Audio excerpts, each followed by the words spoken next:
The Honourable Minister of Housing, Infrastructure and Communities. Thank you, Madam Speaker. And it's hard to know where to begin to properly honour the extraordinary legacy of the Right Honourable Brian Mulroney. He was the Member of Parliament for Central Nova, the communities where I now represent, when I was born, having filled in during a by-election after he became leader before ascending the Prime Minister's office.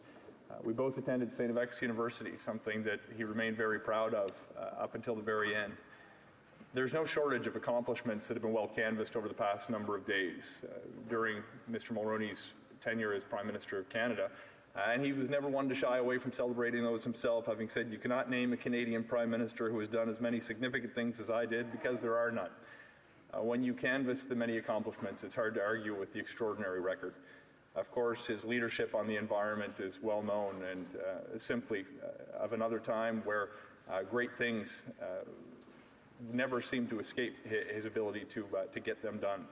Think about the work that he had done to literally save the ozone layer, the negotiations to finalize the acid rain treaty, of course taking a principled stand against the racism and discrimination against the majority population in South Africa, having helped advance the end of the apartheid regime and freeing Nelson Mandela from Robben Island.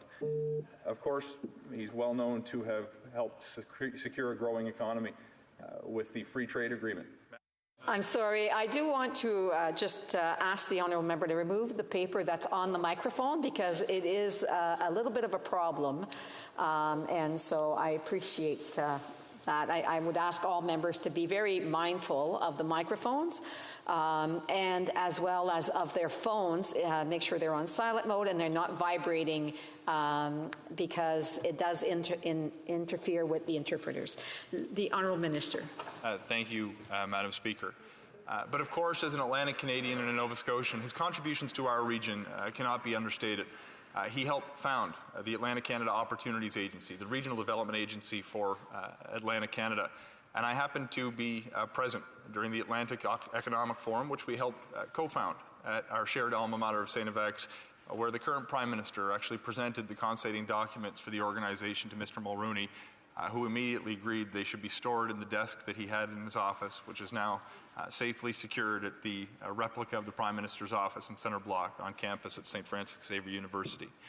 My experience with him over the last number of years had created an opportunity to watch the man work, and the advice he provided to me is something that will last a lifetime. We initially met over our shared work to advance the creation of the Institute of Government in his name at St. FX University. But over the years, we became closer as we worked to develop the Atlantic Economic Forum. I never came to understand why he showed an interest in a Liberal MP from Nova Scotia, but he seemed to take some interest in the shared priority of advancing the well-being of Atlantic Canada.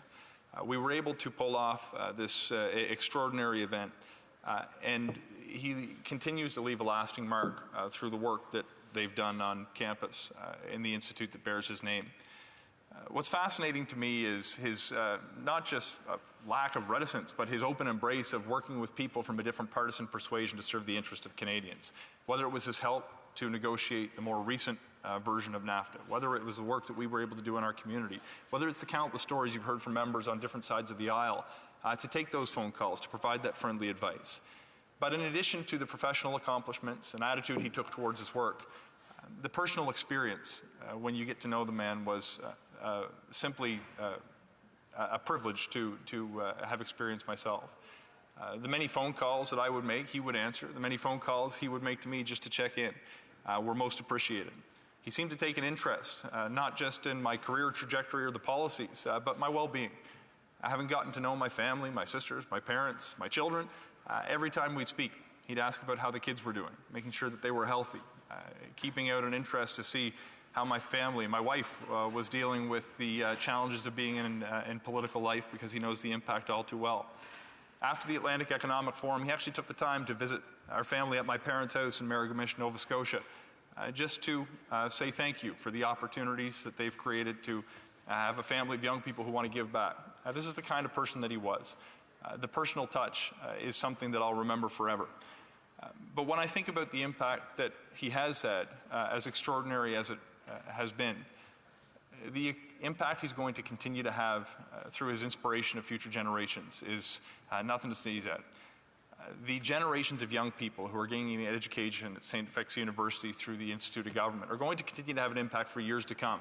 They're going to fill senior roles in leadership, in government, in politics, as he did. He famously quipped during a debate in this chamber from a question from the opposing side that he was at a severe deficiency because at the time he was the only one of the foremost senior officers in Parliament, both the House of Commons and the Senate, who wasn't educated at St. FX. This attitude and affinity he had for our shared alma mater is something that's going to help inspire a generation of young people to fill those senior leadership roles in the days and years ahead. If there's one lesson that I take from the gracious generosity he showed me and my family, it's that you have to take a long view when you're understanding what to spend your time on. Time is the only currency that we have in politics, and we have to use it for public good, not to become popular. Because as he said, if you seek to become popular, you will be popular, but you will be known as the Prime Minister who accomplished nothing.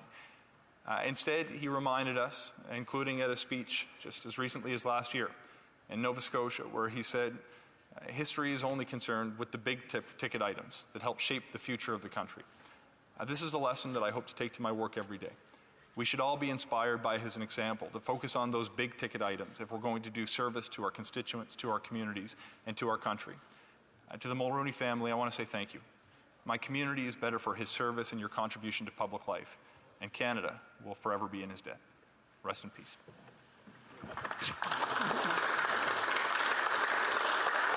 Resuming debate, please, questions and